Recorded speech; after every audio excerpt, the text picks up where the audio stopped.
back to Toyota Sports Talk. Always great to have my buddy Jake Russell of the Washington Post back on the program. Jake, how are you, my friend? I'm doing great. Thanks for having me back on.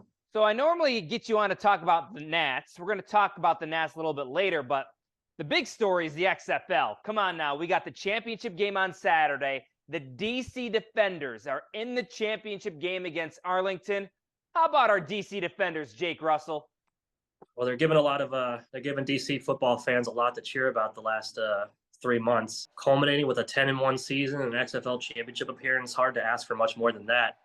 Aside from, I guess, the only other thing you could ask for is to have the game at home. But outside of that, they've delivered pretty much everything the fans have wanted this year. What makes this team good? Starting in week 3, they just came together as an offensive unit after relying on the defense heavily the first few weeks. Then they relied heavily on their run game. And then in week 3, their passing game started to join the party, and they just meshed really well after that point. Earlier this past week, Reggie Barlow referenced about how the players in the beginning of training camp were fighting for themselves as individuals to make the team. But then once they were on the team, it was about, playing well for the benefit of the whole, not just themselves individually.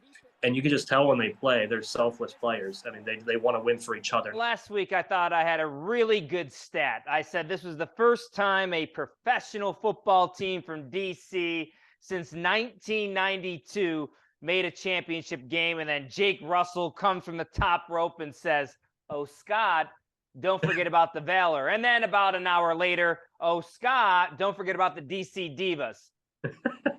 Come on, Jake. Well, a polite commenter reminded us about them as well. It's amazing how much the Commanders and football team / Redskins take over our brains when it comes to football in this area. And then the Defenders come in and just, during the springtime, they just give people just something to watch. And then we forget about everything else in that moment. It's okay, Scott. We're all present for the moment sometimes. I'll forgive you for this one. Yeah, I thought it was a great stat, and you just came bam, bam, bam. That's all right. Hey, The Rock retweeted you, so you got what you got. I saw that. But do you think this is a big deal for this city? I mean, it seems like they've cultivated a pretty good fan base, a pretty good niche audience. Are people engaged? Are they excited about maybe a championship? Yeah, it is, because you can gauge it based off of the attendance and what you can see, and what you can get a little bit of a sense of the buzz that's happening around the team.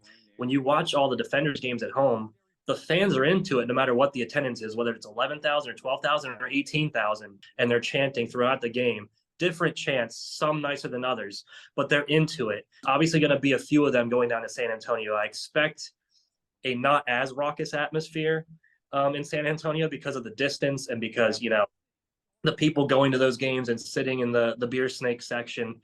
They're traveling a short distance, and I don't necessarily expect them to make the pilgrimage down to San Antonio, but I believe the ones who will be at that stadium will be into it. It's just a matter of whether they're going to be placed together or if they're sprinkled in with Arlington fans. That'll make a big difference in how the atmosphere will be down in the Alamo Dome. How is this rebooted version of the XFL compared to that version from a couple of years ago, and is it sustainable going forward? It's the same as the last one, except it's about to, knock on wood, finish its full season as opposed to, folding in the middle of it. So it's the expectations in terms of fans and the energy is about the same. St. Louis obviously led the charge with averaging more than 33,000, 35,000 a game. The Defenders fan base was raucous like it was in 2020. So that's been the same. And I think as long as there is financial backing and patience and willingness to polish off any of the rusty parts of the league that the front office of the league sees. But I do believe as long as there's financial backing and patience and a willingness to grow and adapt and understand where they are in the marketplace, that it'll be there as long as they want it to be.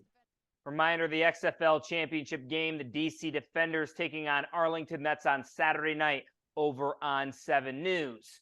Let's go to the Diamond, Jake Russell, the Washington Nationals out west. A good comeback win on Sunday against the Arizona Diamondbacks. What have you liked from this club over the last couple of weeks? My colleague Barry Zerluga has termed them watchable, which is correct, because the expectations obviously are not that low coming into this year. The expectations were basically, the hope for the team is basically be better than they were last season, and they have been that way so far. The wins might not be much more than they were in 2022, but what you're getting is a cleaner game, better defense, better mechanics, better basics. The most important thing is they're getting contributions from their key pieces, their key foundational pieces like CJ Abrams and Mackenzie Gore and Josiah Gray. Ever since after his first start where he was really rusty to start the season, he's looked fantastic since then. He's looked lights out, like he's in a different zone. Things like that are very encouraging. And also, obviously, people are keeping an eye on their top minor league prospects and how they're doing at AAA, AA, and both single A levels. So there's a lot to look forward to right now. Obviously, the record is not going to be what people want because that's not how the team is built. The players who don't expect to be here for a long time, like the Jamer Candelarios of the team, they're actually playing very well too. Candelario's defense has impressed me all season with his glove and his, accuracy to first base. What I've seen of him this year has been very impressive. And Trevor Williams coming in the veteran pitching edition, he's pitched very well this season, above expectations. So their starting pitching staff has looked good. Their bullpen could obviously use some more work because they make games a lot closer than they need to be sometimes. But this team is, they don't have the offensive firepower that, the superstar teams, the heavy, World Series favorite teams have. So they're trying to manufacture runs in their own way. And their ability to do that is a positive sign for now and into the future. All right. He is Jake Russell of the Washington Post. Jake, great catching up with you, my friend. Thanks so much. Likewise. Thanks for having me, Scott. All right. Much more to come right here on Toyota Sports Talk. Stay with us.